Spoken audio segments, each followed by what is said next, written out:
Hi, welcome everyone. In today's video, I'm going to talk about some applied implications of why we focus on data to be normally distributed. So I will start with some background. Let's suppose this is one histogram, and you already know what does histogram show, that if it is a continuous curve, we will, rather than use columns, we will use the line. So histogram shows that at any dot it will tell us how much, what is the proportional, how many times that particular value has been there in the data. So this line is actually showing the frequency of each observation in the data. So this is what histogram tell us. So according to normality assumption, there are four things that must be there for a data. You could be able to calculate its mean value. So the data should have a particular mean value, means it should be a continuous series rather than a binomial ordinal series where they are just names and you cannot calculate the mean value. Or any other data set where mean value is not possible, it's some other distribution, like it's a data which is which is discrete, where you cannot interpret the mean value if it comes in points. Or it can be data which is in which is in percentage, so you might need geometric mean to calculate that. Or if the data has too many outliers. So we'll start with it should be have a mean value and have a standard deviation. So if you can calculate the mean, you can also calculate the standard deviation. So if the data to be normal, there are two further assumptions, that its skewness must be equal to 0. We'll start about talking about that. First of all, so skewness 0 means that the curve that you see below should have a peak value in the center of the data. Means that if you arrange the data in increasing order and make a histogram or continuous curve like this, and you will notice that the peak of the data is actually where the actual mean exists, and it should be in the center. So what does it mean? It means that if you create a line, if I add a line here in the center like this, and I add more lines, that if a particular value of the data is increasing from the mean, its degree of incidence should decrease. Means that the data likelihood of a data to have a mean value is highest, and likelihood is decreasing if it is the number is bigger than the mean. So if the data is normal and you are trying to look what is the chances that it should increase, it should be bigger than the mean. So more the bigger the number is, the less chance for it to exist in the data.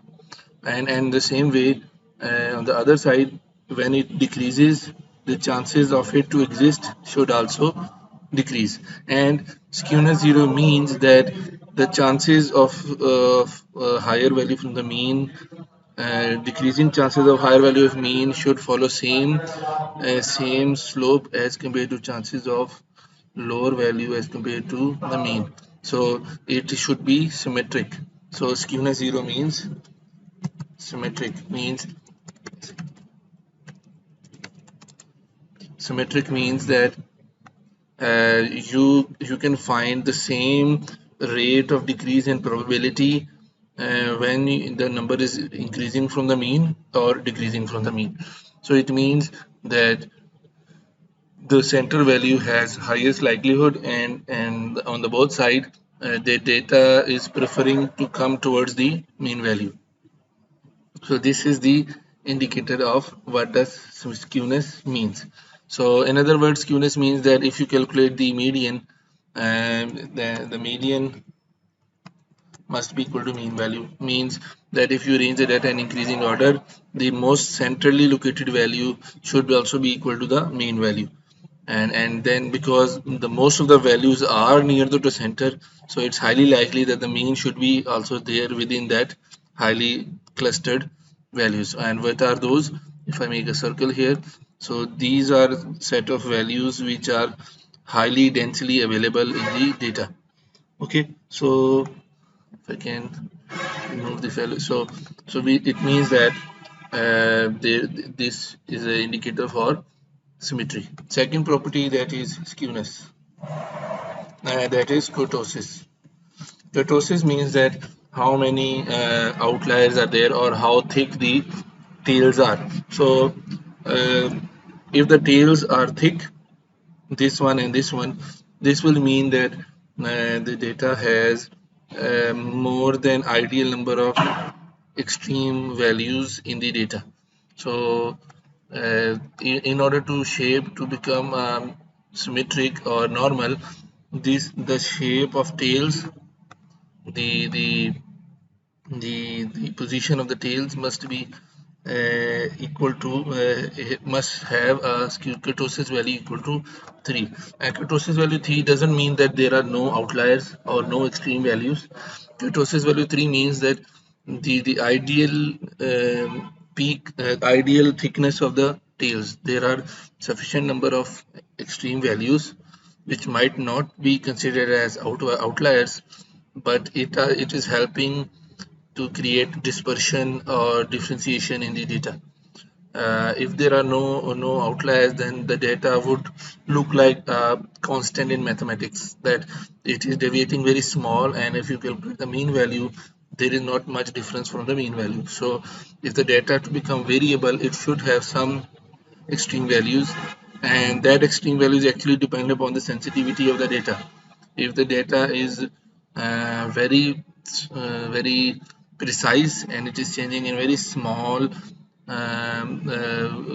it has very small range, then still they will have tails, but the scale in the x-axis will be very small. The lowest number and distance from the lowest and the highest will be very small. So this is what required from the normality of the data. So kurtosis should be 3. So more than 3 means there are many more outliers, and less than 3 means there are less outliers. So it has some specific names that statisticians use. So this is some background for what we call normal distribution. Now we come towards what are its benefits. So statistics claim that if a data is normally distributed, you can calculate the probability of any number which is different from the mean value, and probability, that what are the chances that it is there. What I meant to say is, let's suppose that you find a number which is the means. In normal distribution, you can convert the data in terms of distance from the mean, which we also call the z-score. Okay, so when the data can be normal, you can calculate z-score, which is actually measuring the distance of the data value from its mean value in terms of standard deviation. What does it mean? It will tell that how much standard deviation it is higher from the mean or lower from the mean. When we convert the data into this, we call it standard normal data. Means we have now this data can be compared to some other data sets where our purpose is to see which one of them is more deviating while considering its existing mean and dispersion. So while controlling for the mean and dispersion of the data, we can compare now the newer observation in terms of how high it has been from its mean value, and then compare it from the other data. Let's suppose we have a y data and it has some distribution, and we compare this observation with a particular observation in the y data. We can have a look how much standard deviation high that one is and how much standard deviation high this one. So the higher number means more away from the mean value. So you can now relatively position and compare the data set which one is higher by considering its historical mean value, historical patterns, its historical standard deviations. So if the data is normal, we can do one more thing. Rather than in the z-score, in the standard normal data, if the data does not have skewness 0 or kurtosis 3, you can still compare the observation in terms of standard deviation. But if the data is normally distributed, you can do one more thing. We call it empirical theorem of confidence interval, or point slash interval estimate. So what we can do is that if you have a certain value, let's make a dot here, insert and circle. Let's say we have some value here, and this is certain number. And what we can do is that, let's suppose we want to see what are the chances that a number that we can found has a certain probability. That what are the chances that if we select a random sample and the sample includes this number. So we can see it here is that if we data is normally distributed, the chances that the number should be between mean minus standard deviation, mean plus standard deviation is 68.28727%. So because we have created a certain distribution, now we have certain chance of that number to exist. So this way we can interpret the likelihood that the number should exist.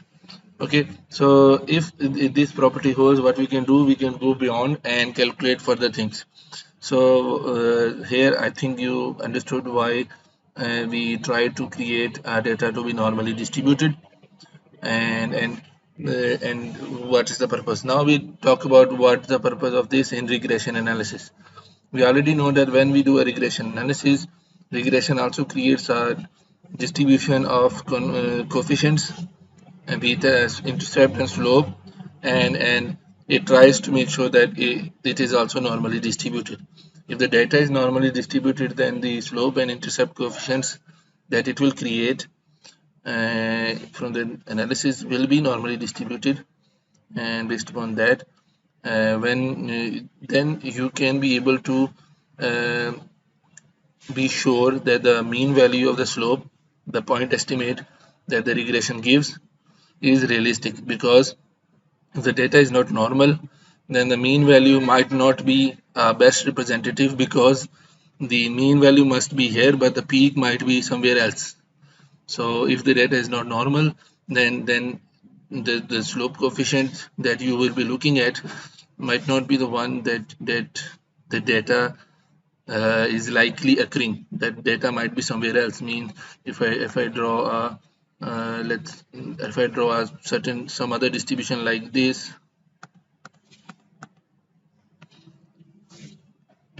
if I can add a scribble here, so if I can draw a distribution like this, so your mean value will be here, but ideally the data is different. So what is the problem with that?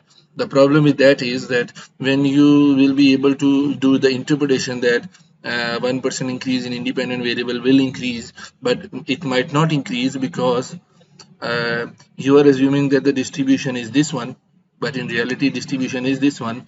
So its coefficient likelihood is already decreasing.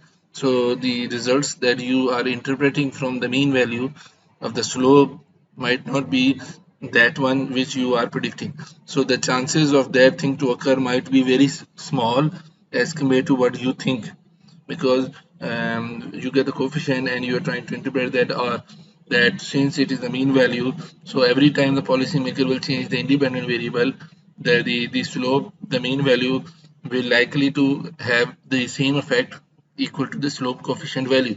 But in reality, the slope coefficient value is not is the same value, but its likelihood is not at that high. It might be this high. So means that there might be chance that the policy is applied, but the change is not there. Why? Because the incidence is smaller as compared to what we think we have. So, in simple words, if the data coefficients are not normal, the assumption that whenever we change the independent variable, the slope coefficient will determine the change in the dependent variable might not occur as many times as we think. In normally we think that it will occur 95% of time, because we assume that we are making a model of two-standard deviation, or we are allowing 5% error. So we assume that out of 100 times the policy, out of 100 policy interventions, we will see a change in the dependent variable 95% of times. It will only occur if the data is normal. But if the data is not normal and it is like this, it will not occur 95% of times. It will be occurring very less. It might be occurring like 40-50%.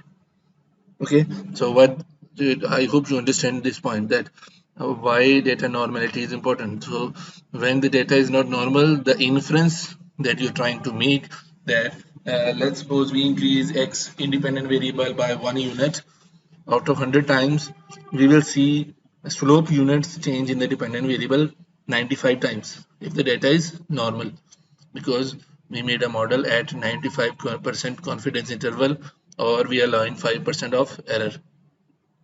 But if, in summarizing this point, if the data is not normal, it is like this line, its chances are not 95%, they are maybe half of what we assume. So our policymaker will be changing the independent variable, assuming that out of 100 times we will be able to achieve our target, but in reality they will be only able to achieve target like 40% or 50% of time. It depends upon where the mean value is there in the actual distribution. So if it is very far away, means there is very high skewness, or there are very thick tails, means there are highly chance that the data is present in the on the tails. What will happen is that the policy intervention outcome will not be its success rate will be not that high. So that's why we say that the data normality should be important. Now, conclusively, what we need to do. So when we do a research, we need to make sure the data is normal. For that, there is Jark-Vera test, JB test, there is Shapiro-Wilk test, and Shapiro-Francia test, that are numerically testing the data to should be normal. And there are others like QQ-plot, which can check graphically, or box plot, or histogram, which can check data is normal or not graphically. So these are few tests that you can use. Luckily, if the data is big enough, there is a theorem called central limit theorem, or we also call it law of large numbers. It says that when sample is in excess of 30 observation, we can assume that data will become normally distributed. In the data will become normally distributed in repeated samples. So that's why in secondary data sets, we try to make sure that at least our data should be more than 30 observation, because it's highly unlikely that every time that we do the regression analysis, the data should become normal. And why we expect the data should become data cannot be normal every time, we'll come back to the previous graph and I will give you some details. So it's highly unlikely that a data calculated from humans using any tool should become skewed symmetric, means its skewness should be 0, because data will become symmetric if the ideal value of the data which the respondents prefer is in the middle, so that the mean value is so everyone in the sample is trying to get the middle value, so that they are they are getting the ideal value. But in real life, but when we create a chart, if it's a grade score, the more values should be present in the higher side, because everyone is trying to get highest grade. So in real life, if the ideal value is in the middle, you will see that the skewness tends to become 0, otherwise it will not. So this is one issue. So that's why when we do a survey analysis,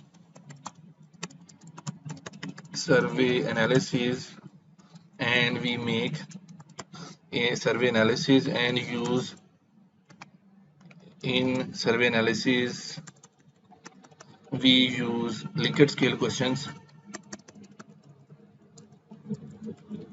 the questions which have 5, 7, 3, 5, 7, 9 options of perceptions like highly disagree, disagree, don't know, agree, highly agree, like 5 options.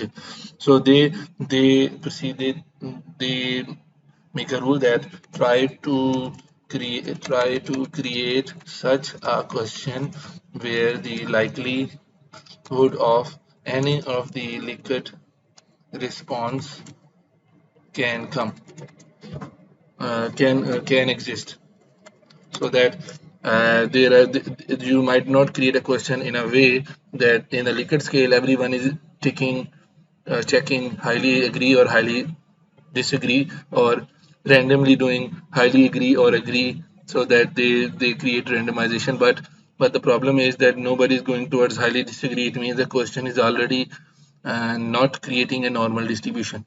What will happen is when you do a regression analysis, you will end up creating some problems like your Cronbach alpha might be small because the data is not variating, or your regression results are not able to create a differentiation. Why? Because there is no incidence of a negative sign, negative or low values. So it will not be able to create a longer scale. For the software, the data is only option number 4 and option number 5, not 1, 2, 3. So what will happen is it will only assume the data is changing from 4 to 5, not from 1 to 5. So this is again, it will create a problem of non-normality. So I'll give one example. Second is that if your data is highly is data is coming from highly diverse sample, you will we will end up having many outliers. So means your kurtosis will be very high. Or if your data is very non-diverse, okay, like if the data is not diverse, then you will end up having very few outliers. So for that, in secondary data, we tend to create subgroups in the secondary data like high income countries, medium income countries, low income countries, so that we can split the data. So if we do not take care of it, then there will be high dispersion in data leading to heteroplasticity, or and inefficient estimates. And we will not be able to have high precision because the peak is not at that high peak as compared to normal data. Because the tails are thicker, the peak will be smaller. So if the peak is smaller, the likelihood of the mean to occur will be smaller than 95%, or what we think it should be. Okay, so I think you understand. So that's why we try to in a primary studies, we try to make sure that our sampling framework, we are trying to target a similar set of people or similar set of companies. Or in the secondary data, we try to make a data of similar set of countries, so that the skewness is minimum possible.